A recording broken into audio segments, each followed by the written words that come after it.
thank you everyone who's attending today, our Hardy Arts NOFA pre-application conference. Today is November 10th, 2022, and that's for the benefit of anyone who watches this recording afterwards. We have a lot of content to go through today, and so we're going to go ahead and just jump right into it. I do want to let you all know that on these next two slides, just some names and faces to some of the HCD staff that will be either presenting or in the chat. And so that's a precursor to letting you all know, everyone who's attending, we encourage you to use that chat function to ask questions during the presentation. We'll have live Q&A at the end, and we'll be answering questions throughout as well. So I'm just going to drop a quick hi in the chat, so that way those of you who are joining us via Teams know where that's at. I do recognize there's some folks that are joining via their phone. And so let's go and just start some quick housekeeping items before we get into the meat of today's presentation. First, please keep your microphone muted throughout the presentation, and that will be to help make sure that this process goes through smoothly and is as pleasant as an experience for everyone as possible. As I said in the beginning, I know a couple people have since joined. This pre-proposal conference is being recorded, and we will upload it afterwards to the HCD webpage and our YouTube account. As I mentioned, please make very liberal use of the chat box. This presentation, this pre-proposal conference is for you so please just make sure to use that. If you have any questions that are in the back of your mind, I promise you there's probably at least another 2 or 3 folks on the line that have the same questions. And finally, as I mentioned, we will have a live Q&A, and we'll all stick around for the end of that. So if you have questions that come up from different parts of the sections of the presentations, please put them in the chat or write them down, and we'll all be here at the end to answer those at the end. Again, I recognize some of you are joining via your phone, so I will go through these slides, at least our sections, try to make it a little close to word for word, but not try to read directly. So what you're looking at here is today's agenda. First item we'll go over is our funding and solicitation schedule. And then we'll transition to a little bit about the Hardy Arts site itself, make sure you all are here for the right pre-proposal conference. We'll talk about the Notice of Funding Availability, or NOFA, summary and selection criteria. And our team will talk about compliance requirements, so you have a high-level understanding of what that looks like. Then we'll transition to item 5 and show you how to actually go to our website to submit your application. And then item 6 here at the very end, just a couple of key resources. These are just FYIs for all of you who are interested in potentially applying for this NOFA. And then we'll wrap up with that Q&A at the end. But that's it. I'm going to transition and hand it to Lindsay Broom to walk through our funding and solicitation schedule. Hi, good afternoon. I'm Lindsay Broom. I'm the NOFA evaluation coordinator, and I will be going over the funding and solicitation schedule. And then later I will be showing you how to submit an application. So first of all, with regards to funding, there's approximately $20 million. This is Hurricane Harvey Community Development Block Grant Disaster Recovery Fund, so the CDBG-DR 2017. Funds allocated by the U.S. Department of Housing and Urban Development, HUD, to the Texas General Land Office, GLO. And here is our estimated timeline. The applications will be due on December 5th at 3 p.m. Threshold review and completion by December 16th. Award announcement before the end of 2023. Legal review and underwriting approximately 120 days. And plans to go to City Council and close on the loan by April 2023. So that would put construction time May 2023 to July 2024. And these are some reference materials that I highly suggest that you look through before you submit an application.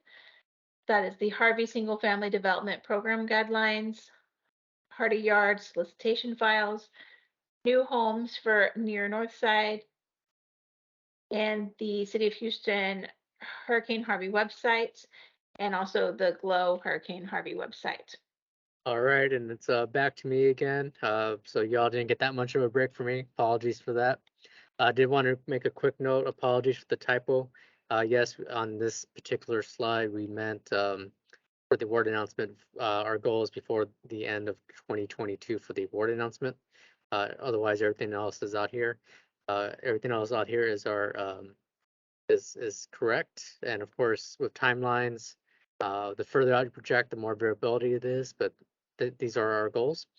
And just as an FYI, we are going to send the recording and these slides out, and we'll make that correction to everyone registered for this event. And back to the slides themselves, we'll just talk a little bit about the Hardy Yard site. Um, for those of you that aren't aware, this is in the near north side. Uh, Here's a pretty good overhead map of where we're looking at. The site itself is 10.7 acres.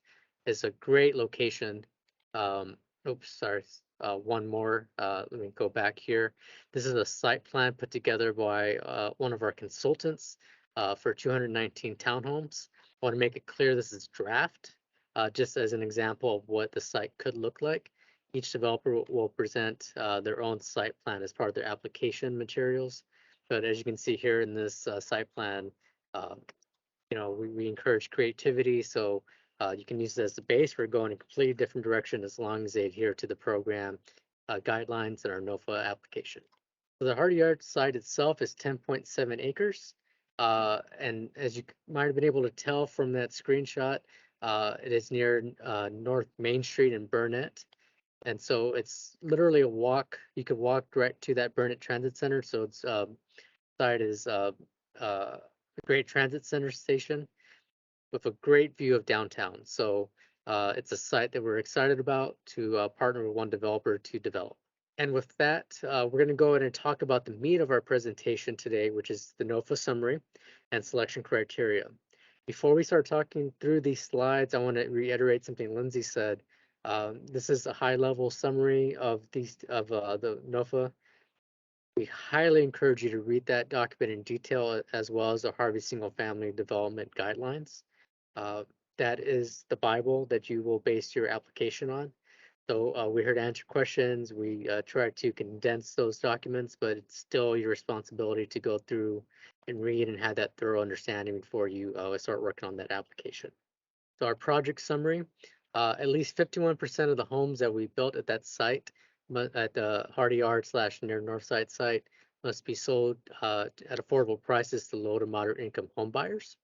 The city currently owns that site, and we will convey that land and finance a portion of the infrastructure or construction costs to the awarded developer. It will be that developer's responsibility at that point to build, market, and sell the homes. As Lindsay mentioned earlier, this is made possible through CDBG DR17 funds. Approximately 15.8 million of the 20 million is in land acquisition and due diligence. And again, that will be the site will be conveyed to the developer, the awarded developer, with 4.2 million in forgivable loans that will be made available for either land infrastructure or home construction. That will be up to the awarded developer to decide how they would like to finance that deal. In terms of eligible projects, first thing to talk through is the bedrooms. Only 3 and 4 bedrooms on this site will be allowed. The affordable homes must be of equivalent size, quality, materials, and finishes as the market rate homes. It's also not allowable to have perceptible concentrations of homes by income level. And this site will only be for new construction, although the city will consider site-built or prefabricated approaches. There is a master declaration of covenants, conditions, and restrictions. Again, when you go through the supporting exhibits, and we'll show you where that's at a little bit later, take a look at that. Make sure you consider that as you begin putting together your proposal. As I mentioned earlier, at least 51% of the homes must be sold to households, LMI households, but specifically households at 80% AMI, area median income or below as determined by HUD. And the affordable homes can only be sold to households that were directly or indirectly impacted by Hurricane Harvey. For context, for clarity of how we're defining that, if you lived in the city of Houston on the day Hurricane Harvey hit, you were directly or indirectly impacted by the hurricane. And the department HCD will verify incomes based on the current year HUD income limits. So we are going to now transition to evaluation and selection process. Before we do that, I do want to just actually let's go and go on the next slide. We'll talk about that there. There will be an evaluation committee that will review all submitted applications. That evaluation committee will score the applications based off the selection criteria, which we'll talk about in a few slides. and they may, as necessary, request letters of clarification. So I do want to kind of take a pause here and just kind of give a few tips for those of you that are interested in applying for this application for this NOFA. The evaluation committee will not be anyone made of anyone from the program area. They will be folks from the city of Houston, smart individuals, but they're going to come from a different walk of life. They'll have different jobs. So what I'm trying to communicate is when you're putting your application together, be thoughtful on how you are putting that together. Write your application as if it's you're writing to someone who's very smart, but they may not be knowledgeable on certain things that you are knowledgeable on. So things like acronyms, um, jargon, spell that out. Highly recommend things like cover sheets. Make it as easy as possible for this evaluation committee to look at your application and be able to connect the dots on what it is you're trying to communicate. Kind of think of it as a first date. You got to explain it at a high level, thorough, don't hide important information. And when I say hide, I mean don't accidentally put important information on page 47 of your application. Make it as easy as fine for that evaluation committee. So now that I'm off that soapbox, we can talk about threshold criteria. Um, no officer, director, or owner has been banned or debarred from doing business with either the HUD, the GLO, or the City of Houston. Your company must have a certificate of account status from the Texas Comptroller. You as a developer must have at least a minimum of 5 years prior proven development of experience of 200 or more homes. And if you are a nonprofit company, this is applicable to you, we will also need that current 501c3 tax exempt status form. So now we're going to go over the next 5 or 6 slides or so, the scoring evaluation. Um, so I'm going to just actually pull up all of the categories and we'll just walk through it together. And then each of these we'll talk about in more detail on dedicated slides. So it's a total of 100 available points. The biggest bucket is developer capacity for a total of up to 50 points. And each of those has there are 5 subcategories with up to 10 points in each subcategory. So one will be prior experience worth up to 10 points, single family home development experience, access to capital, financial strength, and prior experience with affordable housing. Each of those subcategories will be worth up to 10 points. The next category will be disaster resilience, energy efficiency. Each of those will be worth up to 10 points as well. We also have a section for community feedback and priorities, also worth up to 10 points. And the final category, and again, we will have a slide for each one of these, at least one slide for each of these, is affordability value, which will be worth up to 20 points. And again, I do want to make sure as we're about to transition to each of these, if there's any doubts, any questions, please put that in the chat. That's what the purpose of this pre-proposal conference is for. Um, and after that, you will have to submit your questions in writing, which we will talk about as well. So this is your opportunity to ask these questions while we're all in the conference together. So that said, let's talk through the first section of developer capacity, which is 1 of 5 prior experience, again, worth up to 10 points. The source for this will be in that the evaluation committee will look to look at this to grade you on, will be your application content and project narrative, your company bio specifically. The applicant with the greatest number of single-family homes developed in the prior 10 years will receive the full 10 points in this category. All other applicants will be awarded points proportionately. So here we'll have an illustrative example of what that will look like. So in this illustrative example, developer A in their company bio said they have done 500 homes. And they, in this, again, illustrative example, had the most amount of homes, so they received the full 10 points. The 500 divided by 500 times 10. Developer B has submitted in their application that they have developed 375 homes. So you take that 375 divided by the 500, which was the largest amount from all the developers, multiply it by 10, and developer B received 7.5 points of the total 10 points. And the final portion of this illustrative example is developer C, who submitted that they've developed 100 homes. So you take the 100 divided by the 500, which again was the most number of homes, multiply that by 10, and they received 2 points in this illustrative example. So wrapping up this prior experience, HCD will accept multifamily developments based off the number of units produced, whether that's rental or sales.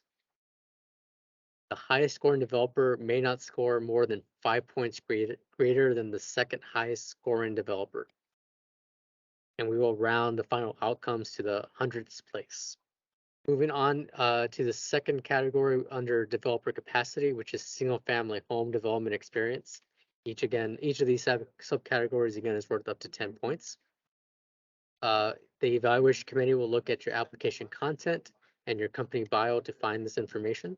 So this is not like the prior example one where you're being ranked against each other per se. If you have 20 plus years of single family experience, you will receive 10 full points. 7 points for 15 to 20 years of single family experience. 5 points for 10 to 14 years of experience. 3 points for 5 to 9 years. And if you have less than 5 years, you will receive 0 points under this category. Again, we're going to be sending this presentation to you, but this is all covered in the NOFA document itself, and we highly, highly, highly recommend you read that before submitting your application. Category 3 under developer capacity is access to capital. And the evaluation committee will look at your conditional letter of commitment from your financial institution.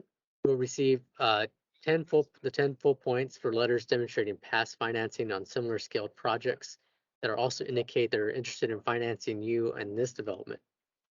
You will receive 5 points if the letters demonstrate past financing on lesser but relevant scale projects and indicating interest to finance, and no points if the developer does not submit letter. Category 4 under developer capacity is financial strength. Here, the evaluation committee will look at your financial statements.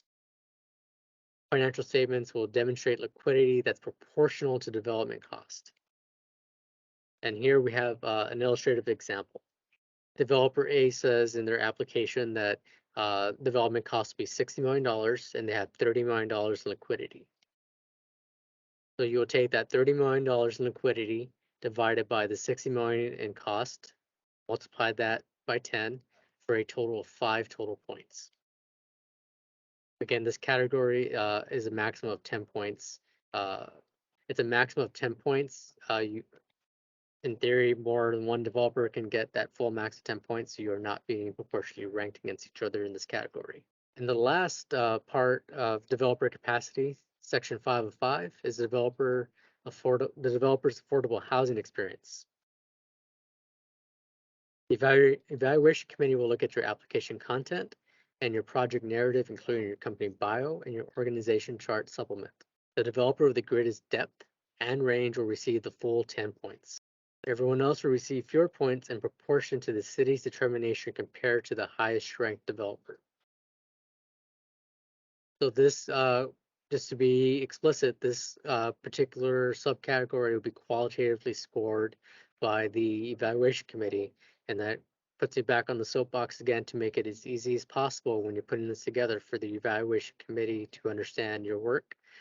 Make sure you're thorough in your application content and your company bio and your org chart supplement. Moving away from developer capacity, we're now at disaster resilience, which will be worth a total of up to 10 points. This will be sourced through your application content and project narrative. All applicants must commit to the IBHS Fortified Gold Standard in their proposal.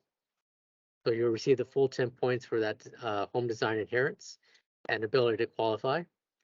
7 points for home design adherence to HCD's minimum construction standards for new construction, and 5 points for a home design adherence to the City of Houston's building code.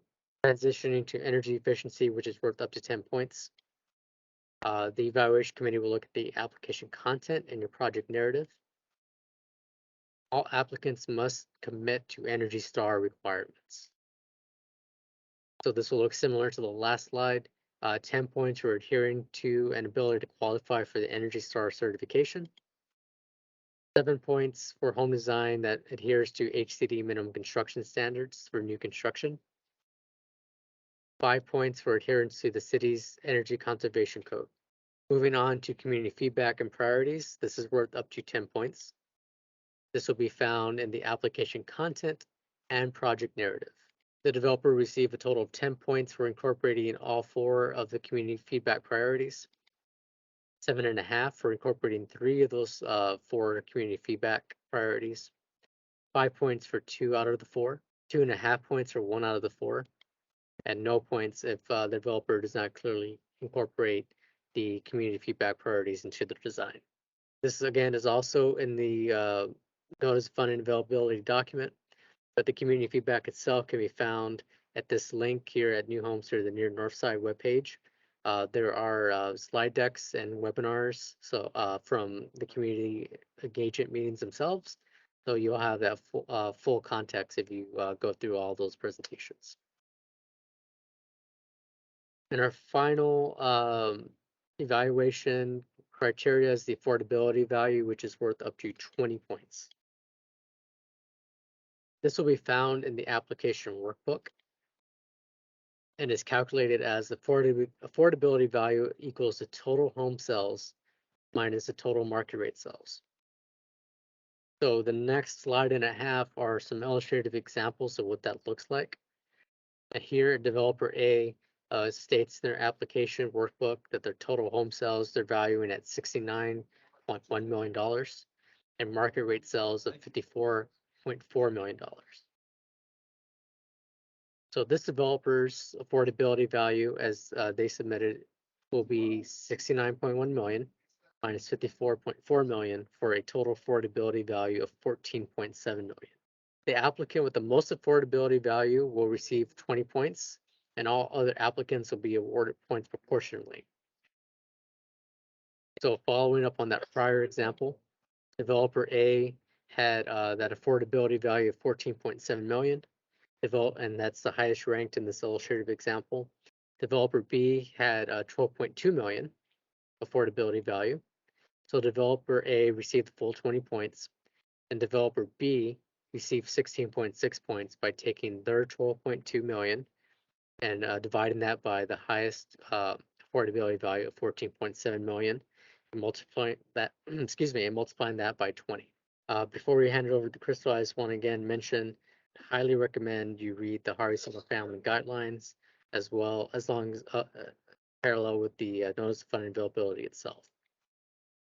And with that, I'm going to hand it off to Crystal Boyce to talk through our compliance requirements. Good afternoon, everyone, and thank you for joining us. My name is Crystal Boyce. I am a division manager in the Compliance and Grants Administration area. I handle the contract compliance section, which is encompassed of the Minority Women-Owned Small Business Enterprise Program, HUD Section 3, the City of Houston's Pay or Play Program, portfolio compliance, community involvement, and just all of those great contract compliance areas that will be subject to many of the construction requirements on this project. And so make sure you listen up really close. Oftentimes at this phase, this is information that is very useful for developers that are interested in doing the work on these projects. This information should definitely be relayed to those general contractors that may be working or performing with you on these projects, because those construction activities will be subject to these requirements, which will trickle down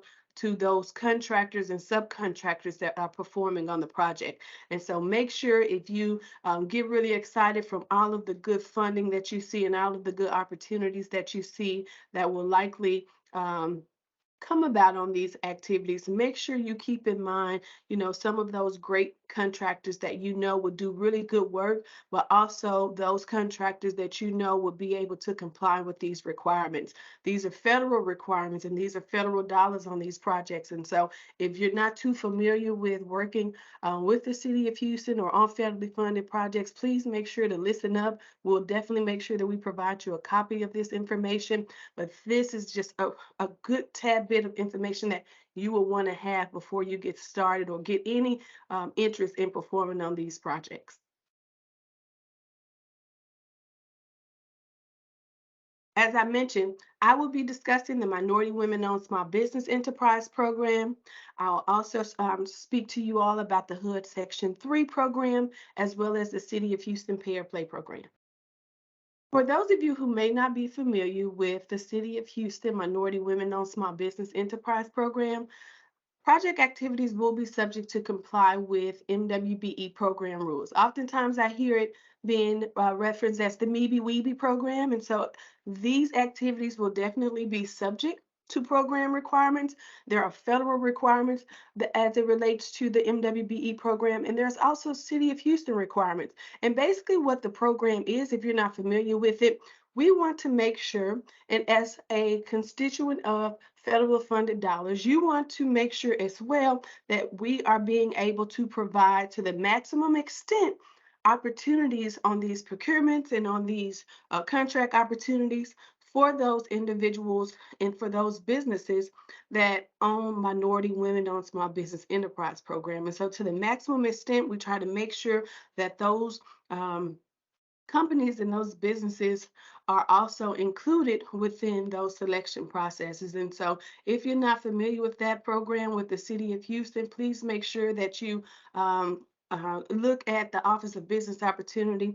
They actually oversee the entire program for the City of Houston, but we're one of the departments that actually administer these program rules on many of our projects that are subject. And so for these particular projects on the upcoming activities, they will too be subject to MWBE program requirements. And you also see reference always the federal regulations that you can always go to, as well as the Chapter 15 ordinance with the City of Houston guidelines.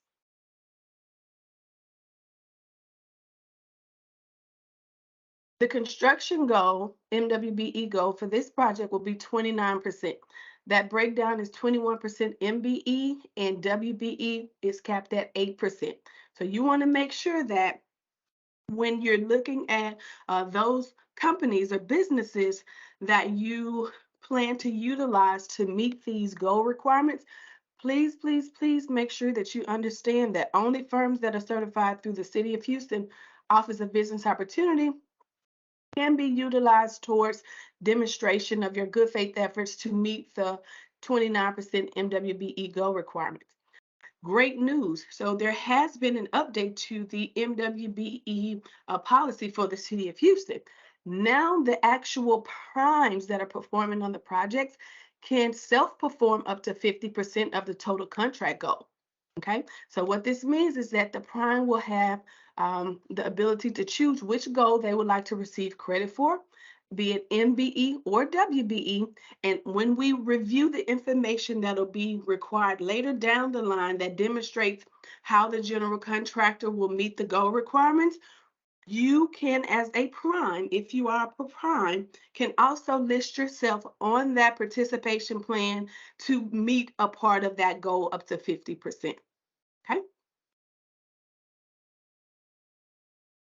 The general contractor, as I mentioned, will make good faith efforts to award those subcontracts to those minority women-owned small business enterprises that are certified through the City of Houston Office of Business Opportunity. Please make sure that's something that I like to reiterate. Once you get to that phase, you're going to be ready to get activity started as soon as possible. And so right now is a good time for you to, start thinking about those contractors that have a good good history working on projects, that have, a background with working in the construction field or doing, similar scopes of work as it will be, required on these project activities, because you're going to need to have those contractors who are certified as a minority women-owned small business enterprise through the City of Houston Office of Business Opportunity. The great thing is that they have an online directory with over 3,500 certified vendors that you can choose from. They even have search parameters where you can filter through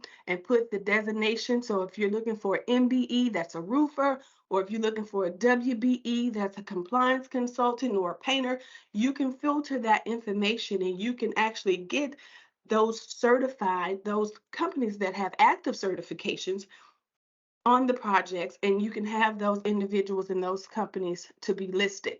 You want to make sure that you don't just take the word of those contractors. Oftentimes, contractors can get it confused.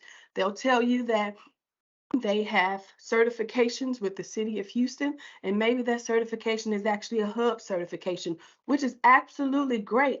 But unfortunately, on City of Houston projects, we recognize those contractors that are actually certified through the Office of Business Opportunity. So you want to go on and take the time to verify that information once it gets to that phase. And if you know contractors that may not have that certification that could do good work for the City of Houston, I definitely encourage you to share this information with them so they can go on and start the process.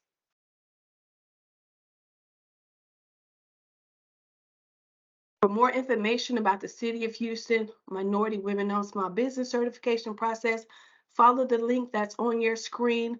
They have a great system. Everything is online. You can complete it and start that application and track your progress. You can go on and start that certification today and get the information that you'll need to support whichever designation that you're requesting or seeking. HUD Section 3 program. So for those of you who may not be familiar with HUD Section 3 program, HUD Section 3 is a program that was implemented by HUD, okay? And this program is a program that was implemented in an effort to generate economic opportunities on certain project funds that have federal funding for contracts such as public housing, construction, any type of service-related project. And so these activities on the project will definitely be subject to Section 3 requirements. HUD wants to make sure, oftentimes related to making sure that we keep the funds as close to the community as possible. And so if you ever go work on any other, projects that have federal funds, they may also be subject to Section 3 requirements. But of the Section 3 requirements, it's about locality. And so they want to make sure that you are in that proximity of the project activities. And so as I go into talking about the different requirements of Section 3, you will be able to see why it's very important for us to keep those opportunities within the community. For any contract that is in excess of $100,000, and that would be for a covered contract, you will be subject to comply with Section 3 requirements. That'll go from the prime contractor all the way down to the subcontractors. And even if they're lower tier subs, if they have a covered contract, and remember, covered contract, we talked about if there's any public construction, if there's any type of rehab construction, infrastructure, you name it, if it has some type of performance activity on it, it's likely subject to comply with Section 3 requirements. And unlike MWBE, that's race and gender specific, Section 3 is all about that location, right? And right now, with the requirements that have recently changed over the past year or have expanded, HUD focuses more on those labor hours, okay? And so we want to make sure that we don't get it confused with the MWBE requirements with Section 3 for any contract in excess of $100,000. The prime, as well as any subcontractors or lower tier subs, will be subject to comply with the Section 3 requirements, okay? And once you get to that phase, remember when I mentioned the participation plan that will be submitted and we'll have to review it and approve it to make sure you're demonstrating a plan to meet the goal. There's also a plan that you'll have to demonstrate how you will plan on meeting the Section 3 goal requirements. And so this is a great opportunity for you to kind of start thinking about certified Section 3 firms. And so with Section 3, with the Housing and Community Development with City of Houston, The only firms that you can utilize to meet and achieve those goal requirements are firms that are certified through the City of Houston Housing and Community Development Department. And so we manage that certification project piece all in-house. Okay, and so this is a great time for you now to start thinking about, contractors that have that certification. You can look in our online directory as well to confirm that those contractors are actually certified and actually still have an active certification. Okay, and those contractors will be the Section 3 business concerns that'll help you meet these goals that I'm going to go over. In no particular order, there are contracting and employment numerical goal requirements that will be subject. Remember, on any project in excess of $100,000, there's a 10% construction goal. That means 10% of that hard cost budget is expected to be directed to Section 3 business concerns. There's also a 3% soft cost non-construction goal. That means that 3% of your soft cost goal is expected to be directed to Section 3 business concerns, okay? There's also a employment goal. That means that 30% of any newly created employment opportunities on the project should be directed to Section 3 workers, okay?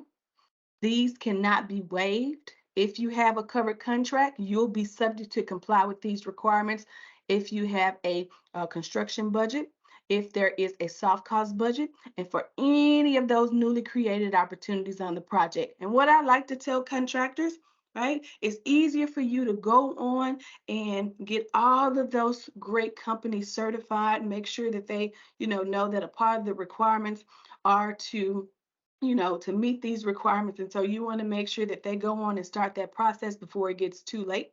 Okay. And even with the crews that, do good work on the project that'll likely be working with you, now is a great time to go on and start getting those crews, those employees that work with you, Section 3 certified. And so when it's time to meet the compliance professionals, you'll already be ahead of that curve. Remember when I mentioned that there has been some updates to the Section 3 rule? Here is one of the updates. And so now not only do we have the 3 goals that we just mentioned, they have also added a 4th goal, which is the 25% Section 3 label benchmark, okay? And so remember, I mentioned that HUD now wants to make sure that they can capture those labor hours. And so at least 25% of the total labor hours that are performed on a project are to be performed by Section 3 workers, okay? There's also a Section 3 target percentage goal requirement, and that means that at least 5% of the total labor hours worked on the project should be performed by targeted Section 3 workers. And what I'll do coming up, we'll have a breakdown so that you can understand what a targeted Section 3 worker is, what a Section 3 business concern is, and what's defined as a actual Section 3 worker, okay? And so of this 25%, at least 5% of the 25% is expected to be performed by targeted Section 3 workers, okay? So the question now is, so what is the Section 3 business concern? I'm sure you all are so excited to find out, how you can qualify if you're not already certified as a Section 3 business concern or Section 3 worker. So here's the definition of what you can do or what comes with a business for evidence to meet one of the requirements to be certified as a Section 3 business concern or even to be a Section 3 worker. Okay, and so in order to qualify as a Section 3 business concern, a company must have evidence that they meet one of the following, okay? And so at least 51% or more of your company is owned and controlled by a low and very low income person. Okay, another qualifier would be if over 75% of the total labor hours performed for that business over the prior 3 years, the prior 3-month period is performed by Section 3 workers. Okay. Another qualifier would be if a business has at least 51% or more of their company owned and controlled by current public housing residents or residents who currently live in Section 8 housing. Okay. A Section 3 worker. A Section 3 worker is defined as someone, an employee likely, or an individual who fits when hired within the past 5 years, met one of the following criteria, okay? And so HUD publishes income limits on an annual basis. And so this information is also found on our website. And they give you a chart based on the household size. And so an individual or employee can qualify as a Section 3 worker if their income doesn't exceed what the income limits are for HUD. And remember, this is based on the whole household size. And so, for an example, if you have someone that's a one-person household, if the household income limit is about 30,000 or 25,000, as long as they don't exceed that for the number of individuals in their household size, we can get them Section 3 certified as a Section 3 worker. Another qualifier would be if the worker is employed by a Section 3 business concern. Okay. And another qualifier would be if the worker is a youth build participant. Our Section 3 certification process for the business is all online. If you're familiar with the City of Houston Office of Business Opportunity certification process, we have a similar platform on the same system that you can utilize to complete that Section 3 business concern certification all online. And with the Section 3 worker application, we've gone digital, and you can provide that information via email. And so I have all of that good information for you. So don't try to jot all of this down. We'll get the links to you and the information you need so that you can get your company and encourage any other businesses that do good work, in the city of Houston that can do good work on these projects, or just even in the future, we can get them certified. And even as a Section 3 worker, if you know individuals in the community that's looking for employment opportunities or any type of economic opportunities, this is the time now to share this information with them. The certification process, remember what I mentioned? The certification process for Section 3 requires that the company and the employee, if you're going to do the Section 3 worker certification, they must be certified through the City of Houston Housing and Community Development Department. The great thing is that it only takes 7 to 14 days once the application is submitted and all the requirements are met. And so you can start that process and start looking at many of the documents that they're going to require, so you can gather that. And so once you're ready to submit your information, you won't have any delays. You'll already have all that information gathered. And so it only takes 7 to 14 business days once you get your application completed with all of those supporting documents attached. Okay. And here's the link. As I mentioned, to complete that Section 3 business concern application, I am encouraging you all to go on and start that process. We have a lot of opportunities that are coming up, and many of those projects and opportunities will be subject to comply with Section 3 requirements. The Section 3 worker application, if you have crews or if you know any individuals around the city of Houston, these are good credentials to have. Have them to submit their Section 3 application through this email link that you show here. We also have a digital platform where they can upload all of the information from their phones. And so please share this information out. And if you have any questions, it can be found on our website. I know it's a no contact period during this time, but all of the information or any questions that you would likely have can be found on our department's website. For more information, as you saw on that screen, for more information about the Section 3 certification process, please make sure that you visit our website. Under the compliance area, we have a wealth of information about how to certify in the different areas that I mentioned. The City of Houston Pair Play program. And so if you're not familiar with working on City of Houston projects, many of our projects are also subject to comply with the City of Houston Pair Play policy. And so this is Executive Order 1 through 7, Ordinance 2007-534. Feel free to go look this information up. This program is headed by the Office of Business Opportunity as well. We're one of the departments that administer these program requirements on many of our eligible contracts. And so you want to make sure that you pay really close attention so that you can really get a good understanding of all of the great benefits that comes with participating on a project that's subject to pay or play requirements. So Pair Play was a program that was implemented by the City of Houston in an effort to level the playing fields of those bidders on contract or proposers on contracts or on contracts that offer healthcare incentives and coverage to their employees versus those that do not. And so the city of Houston wanted to make sure that initial phase was fair. Okay, and so in an effort to make sure that there's fairness during that process, they created implemented the pair play program. And so for any contract, okay, any subcontracts that are valued at $200,000 or more, that would be considered a covered project that will be subject to pair play requirements. Okay, and so for any contract, right? So for any contract, any project that is valued at 100,000 or more, that project we know will be subject to pair play requirements. And of that, if there's any subcontracts on the project, okay, any subcontracts valued at $200,000 or more, that contractor will be subject to comply with pair play requirements because it's considered a covered contract. A covered contract would be a subcontract in excess of $200,000, and that also includes amendments, contingencies, and any supplemental terms. And it's a contract such as professional service, construction, and any type of service contract. Okay, and so if you have a contract, that'll go from the prime all the way down to lower tier subs.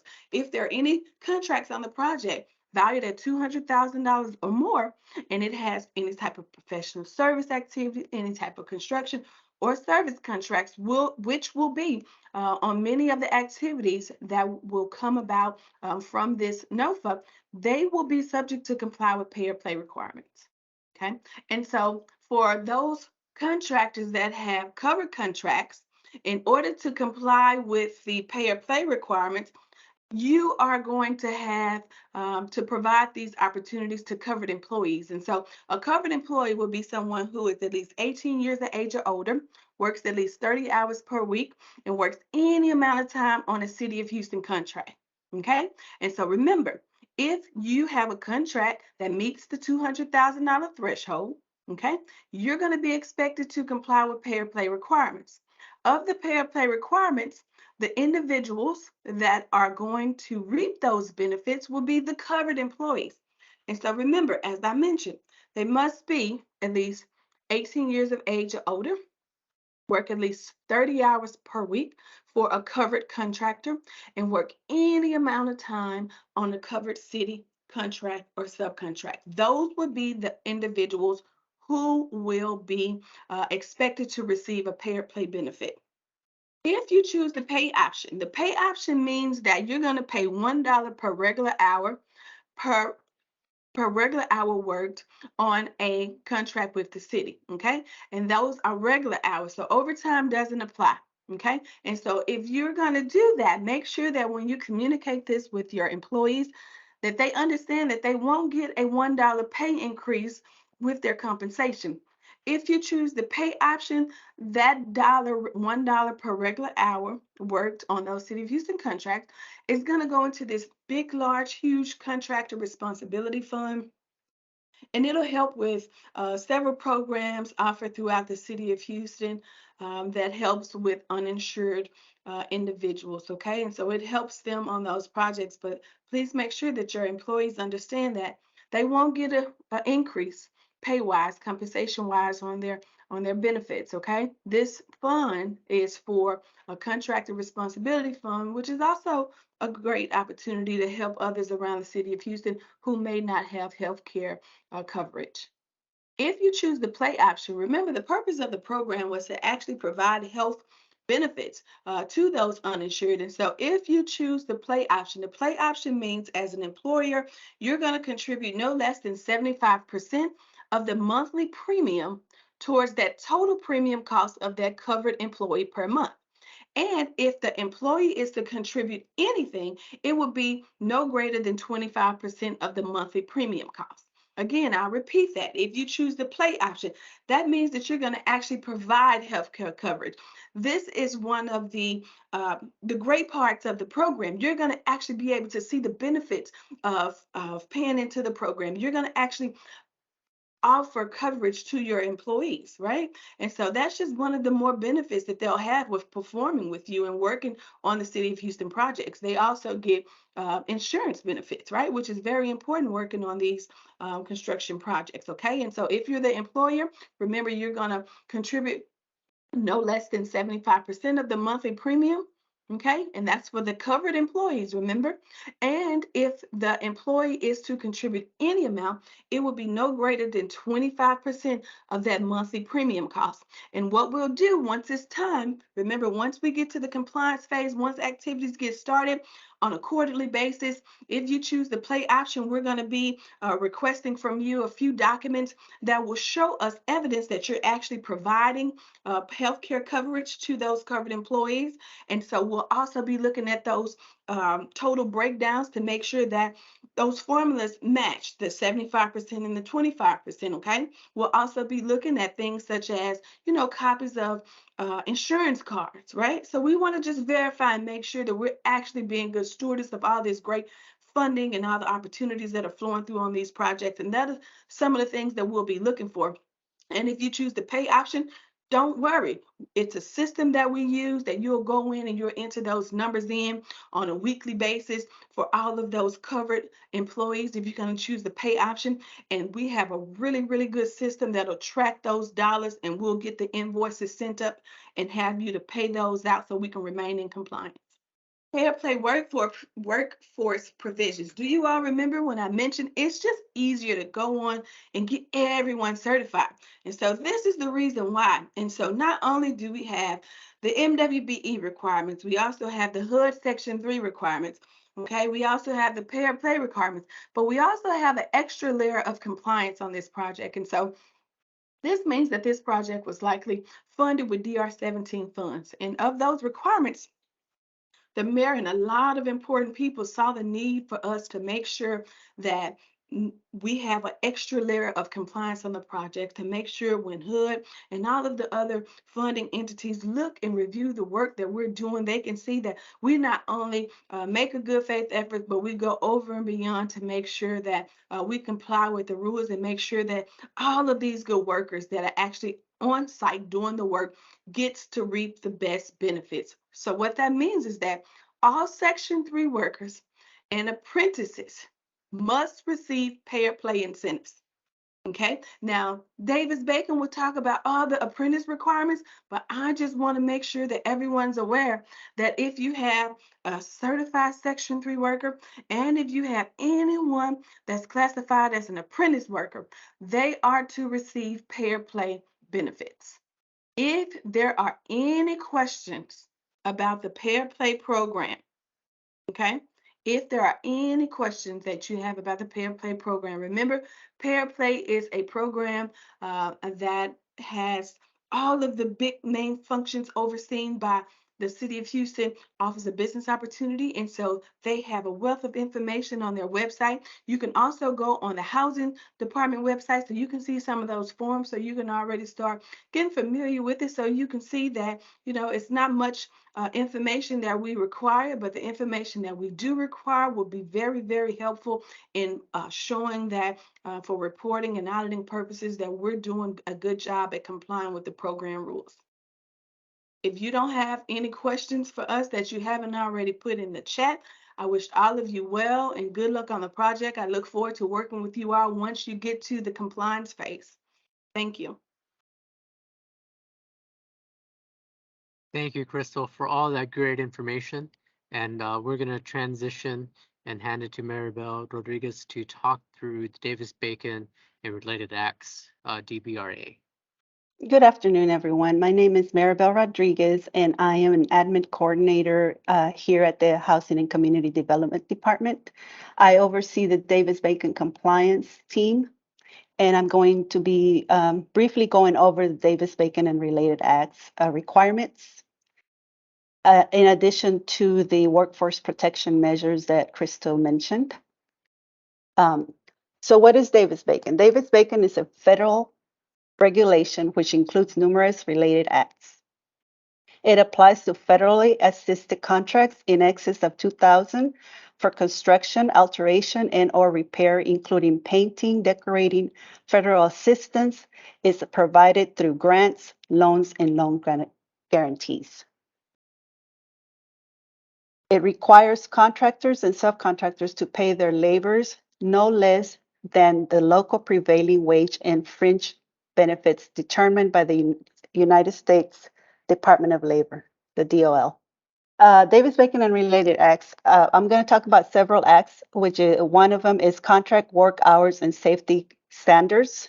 That's known as QASA. It establishes the regulations of time and a half after 40 hours.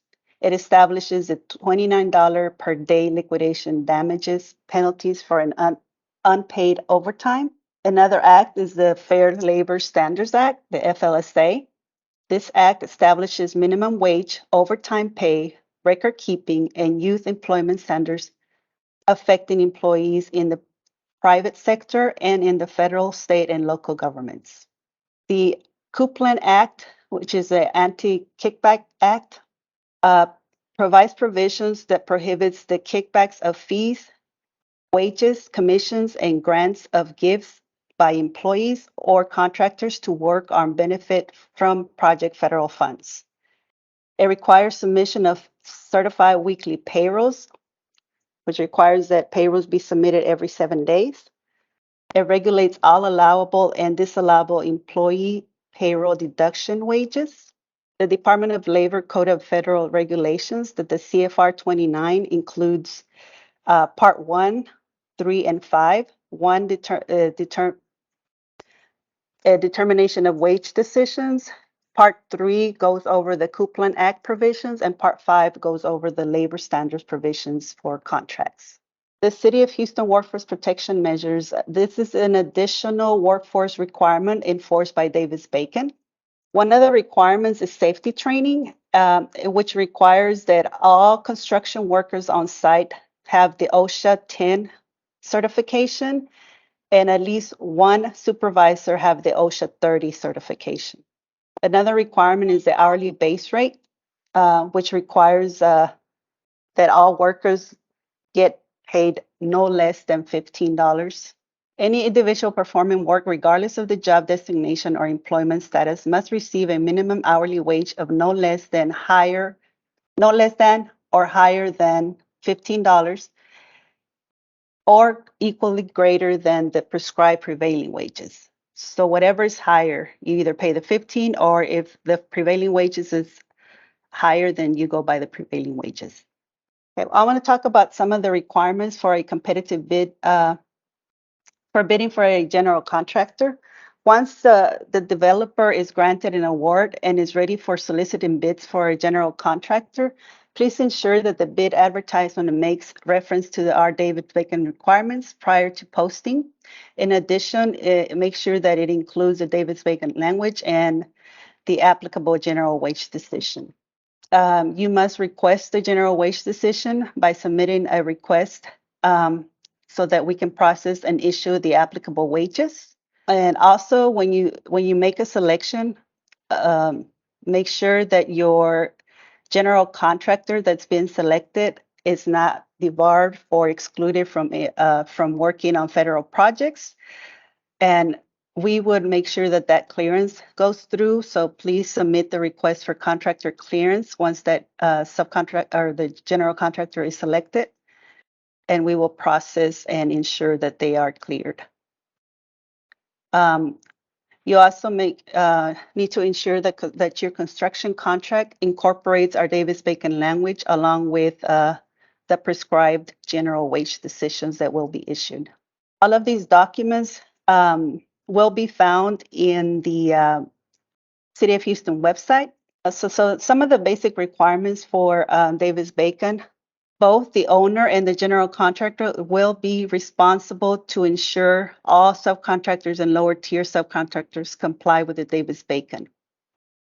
The subcontractor and lower tier subcontractors must be cleared, as I say earlier, from any debarments or exclusions prior to any contractual agreement. The contract agreement or purchase orders must incorporate the Davis-Bacon language. the labor standards HUD 4010 and the prescribed general wage decision. You must provide proof of OSHA certifications, the OSHA 10s and the 30s, prior to starting work on site. Construction workers must be classified and paid applicable hourly prevailing wages based on the trade being conducted. Construction workers must be paid on a weekly basis every 7 days, and certified payroll must be submitted on a weekly basis. So these are some of the requirements that Davis-Bacon has. Initial compliance documents and payroll supporting documents will be submitted and as required and upon request. The Davis-Bacon and Related Act, along with the City of Houston's workforce protection measures, will be applicable to all the construction activities throughout the life of the project, regardless of size and nature of construction. And this concludes my presentation. Thank you so much for that, Maribel. Thank you. With that, everyone, we're going to transition back to Lindsay, and she's going to walk everyone through how to submit the application itself. All right, hello again.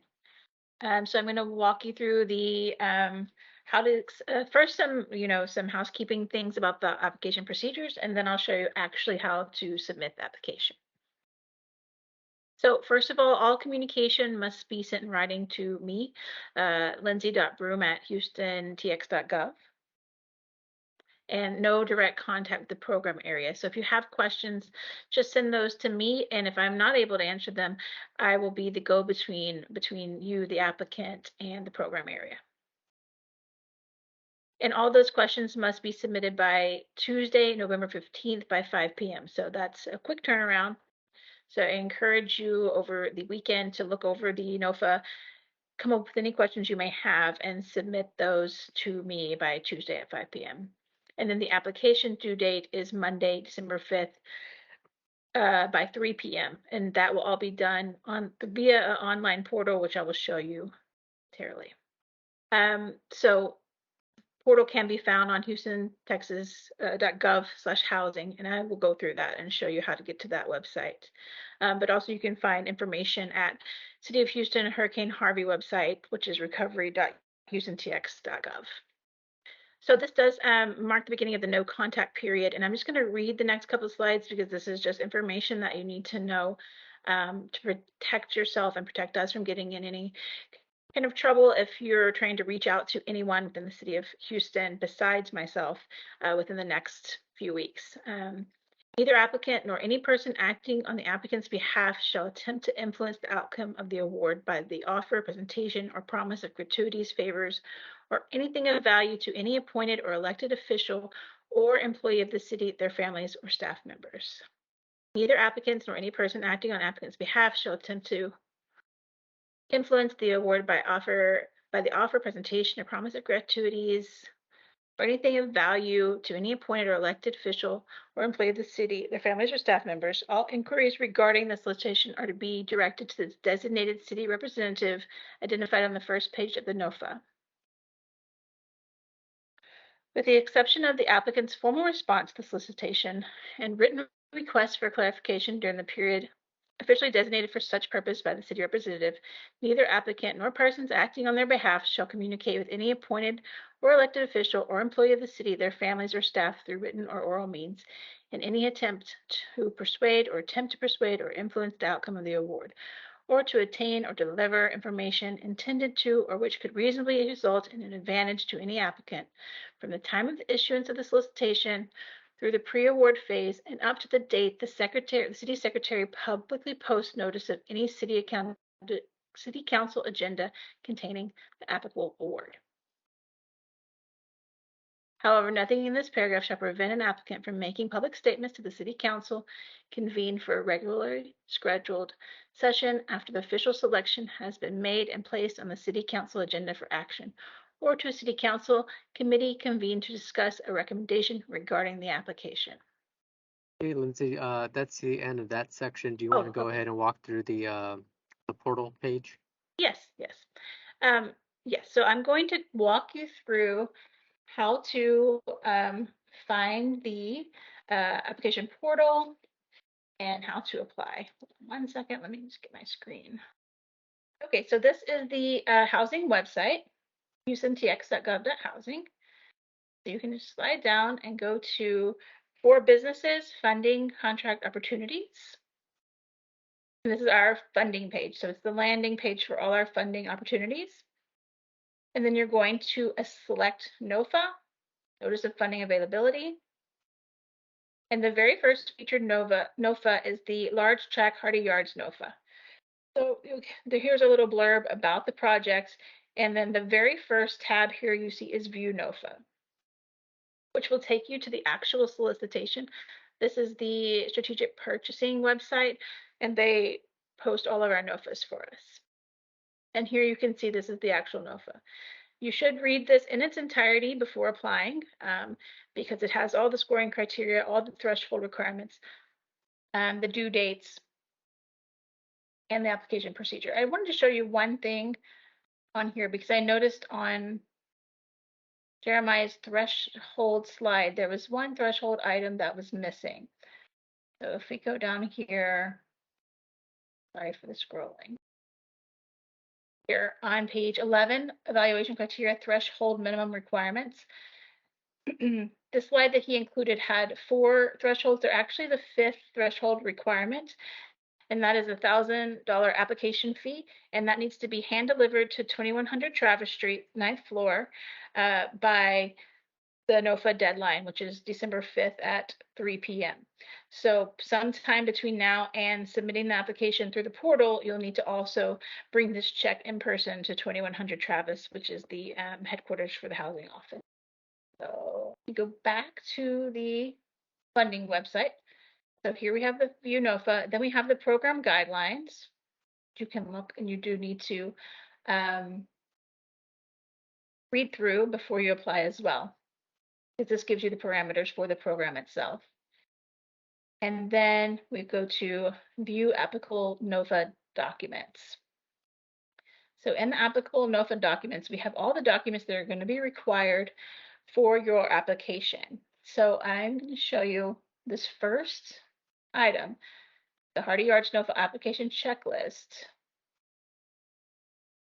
will be your guide for your application packet. So this document tells you every single thing that should be included in your packet. So in order to have a complete packet, you need all these items.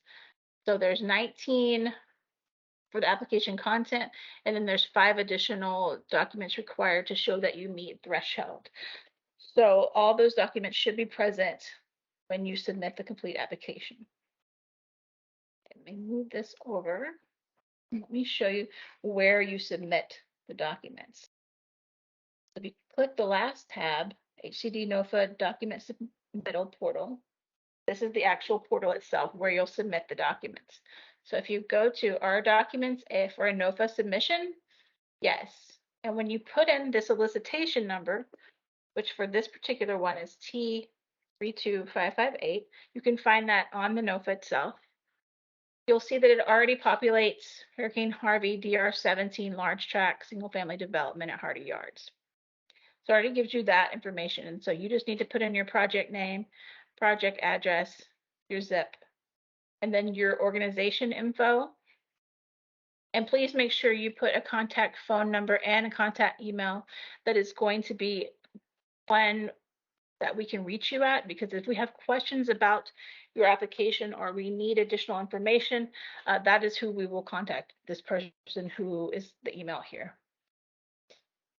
So if you go down at the bottom, it has all these required documents that I just showed you, the 19 required application documents and then the 5 thresholds. So there's no way that you can miss anything because you'll see it here as you're uploading.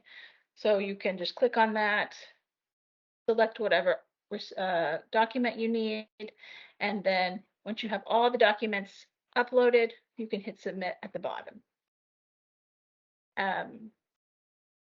So once again, you'll find the documents here on the funding page, all the documents that you would need, and then here at the NOFA portal is where you will upload them. Okay, Jeremiah, I think that's it for the application process. All right, thank you, Lindsay. Everyone, I know we're running over, and I appreciate you staying with us. We are winding down the presentation. We only got a few more slides. I'm pulling that up now. Thank you for your patience, and thank you for staying on a little bit longer than what we advertised. All right, so this is also in the NOFA itself, but we do want to walk you through the complaints and appeals process and how to do that.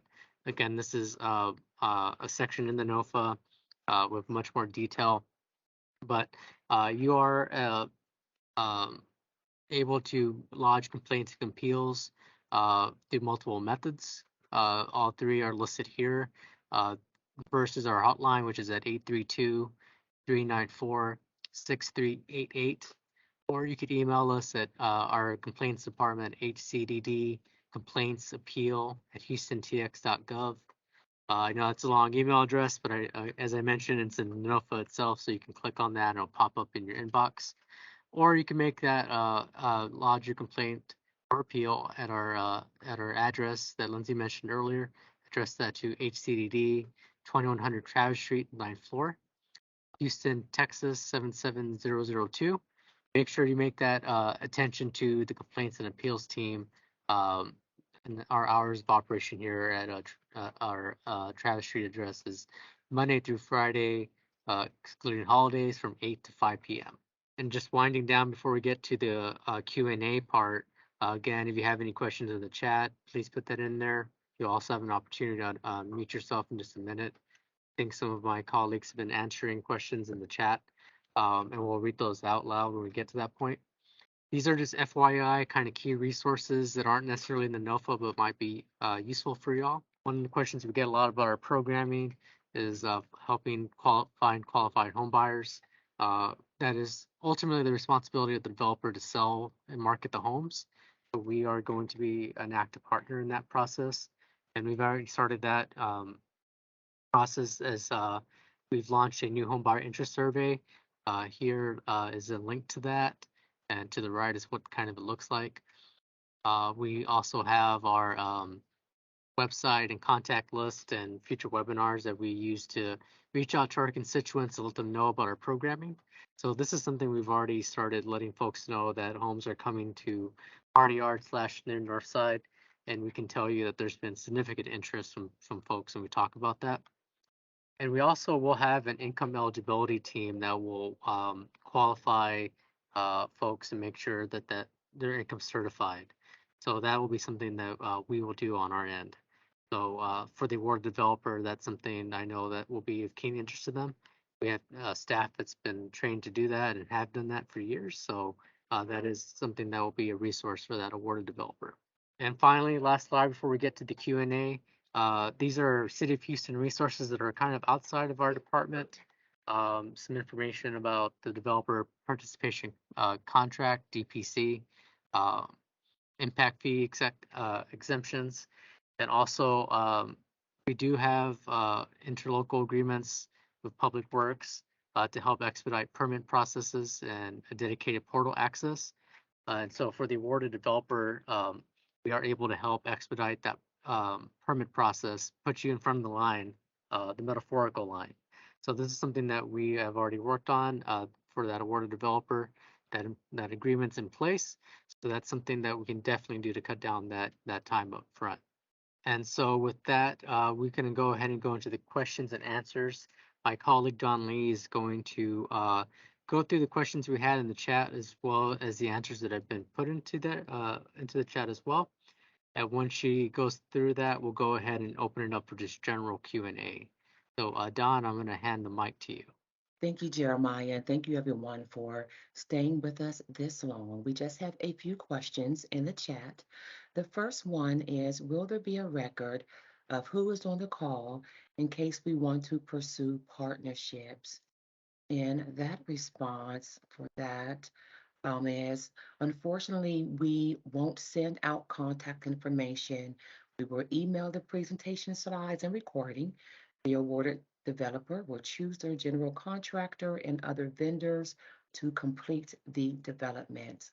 And then the next question that we have is what are the differences between the NOFA and Hardy Yards and the one issued in December 2021?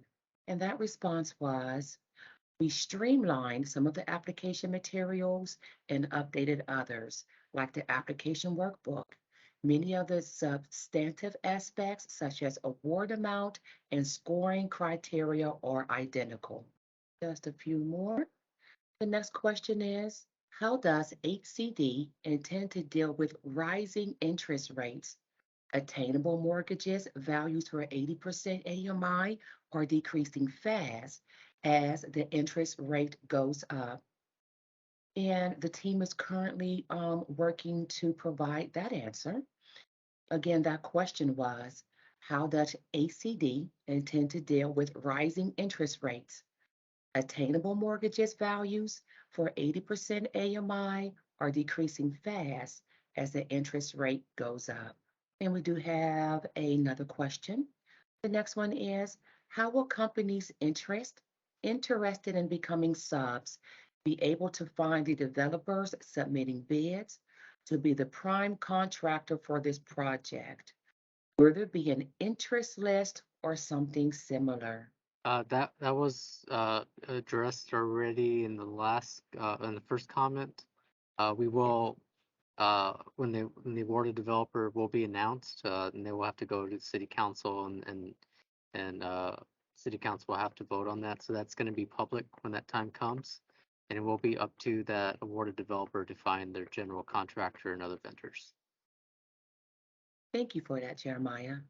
Just a few more questions. The next one is, does the 29% MWBE goal apply for the full funding amount, including the land cost, or just the part that is applied toward infrastructure? And that response was, MWBE goal will be applicable on the infrastructure and construction activities. Land acquisition is not subject to MWBE goal requirements. One more we have relating to the conveyance of land in the NOFA. Will you make the loan agreement and restrictive deed covenant obligation available for bidders to review with their respective financial institutions, or a comparable template of one used before? And the answer to that was the loan agreement and restrictive covenant will not be provided during the NOFA process. The documents will be shared with the awarded developer. The next question is, are bidders allowed to engage the firms that provided the preliminary site design on this project? Okay, and we are still working on that response. So that question was, are bidders allowed to engage the firms that provided the preliminary site design on this project? And then we have one last question, and that question is, down payment assistance, is this a top line or bottom line figure when calculating the affordability example? If the obtainable mortgage selling price based on the respective AMI is $150,000 and the applicant qualifies for a $5,000 down payment assistance, does that reduce the selling price to $5,000? Or does that mean the selling price could be $155,000? And we are also working for that response in one moment. Again, that final question was, down payment assistance, is this a top line or bottom line figure when calculating the affordability? Example, if the obtainable mortgage selling price based on a respective AMI is $150,000 and the applicant qualifies for $5,000 down payment assistance, does that reduce the selling price by $5,000, or does that mean the selling price could be $155,000? Again, thank you for your patience, and that is the final question in the chat. Okay, if we don't, I don't know if some of my colleagues that could have answered those questions are on the call. If they're not, what we'll do is we'll issue a letter of clarification for some of those questions later. Lindsay showed you on the SPD side where we'll post those LOCs is the acronym. As you know, we're very fond of acronyms here in government. So since we don't have responses to those specific questions in the chat, are there any others that folks would like to either unmute themselves or put in the chat now that maybe we can address while we're still together? Okay. And I realize we're way over time, and as I mentioned earlier, I really appreciate y'all sticking with us. The next steps will be, you saw the timeline in terms of sending in your application. We're going to work on getting you the slides and the recording. Cross my fingers really hard before the close of business today, no later than close of business Monday. And then we'll also work on those letters of clarification, and they'll be put up on the SPD side that Lindsay showed you. But if there's Jeremiah, it's Lindsay. I just want to say one thing about the letters of clarification. So any question that is either left in the chat today or is sent to me via email before Tuesday of next week will all be typed up, written, put in a letter of clarification, and then that will be posted so that any applicant can see it. So I don't think I explained that clearly during the demonstration, so I just wanted to reiterate that. awesome. Thank you, Lindsay. With that, we'll go ahead and wrap up today. Thank you, everyone who joined us. Please enjoy the rest of your day and the weekend coming up. Thank you and have a good day.